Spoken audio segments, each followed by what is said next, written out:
presented by Mathli Express Music.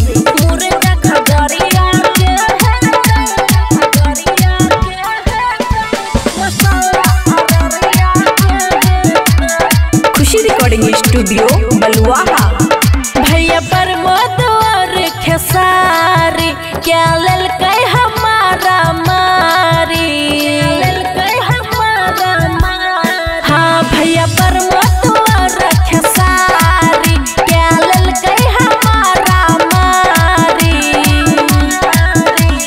नहीं आरा के नहीं छपरा के मिथिला के बढ़िया है तै मुर्गा खगड़िया के है तै मसाला अररिया के है तै मुर्गा खगड़िया के है तै मसाला अररिया के है तै बुझलिए।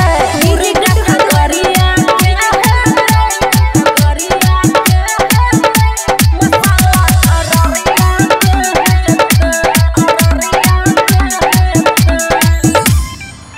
हाँ दरभंगा से हम आना बैयाटा क्या देबै जिला पटना के टाटा।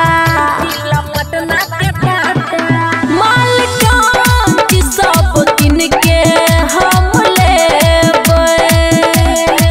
नगद पैसा सब लोग के देबै।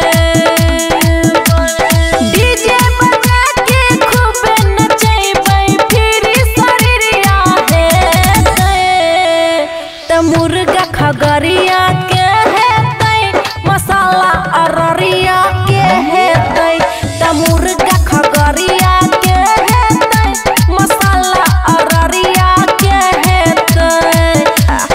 मुर्गा खगड़िया के हेतै खगड़िया के हेतै मसाला अररिया के हेतै अररिया के हेतै।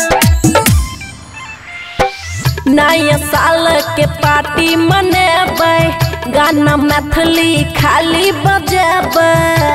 एहि बेर भोजपुरी नहीं बजे के चाही। बबुआ राहुल करत सब ई व्यवस्था चिकना में से हो रहतै नाश्ता। खुशी यादव के अमन संगे डांस कररिया हेतै त मुर्गा खगड़िया के हेतै मसाला अररिया के हेतै त मुर्गा खगड़िया के हेतै मसाला अररिया के हेतै। हमर मिथिला जिंदाबाद। खुशी रिकॉर्डिंग स्टूडियो बलुआहा।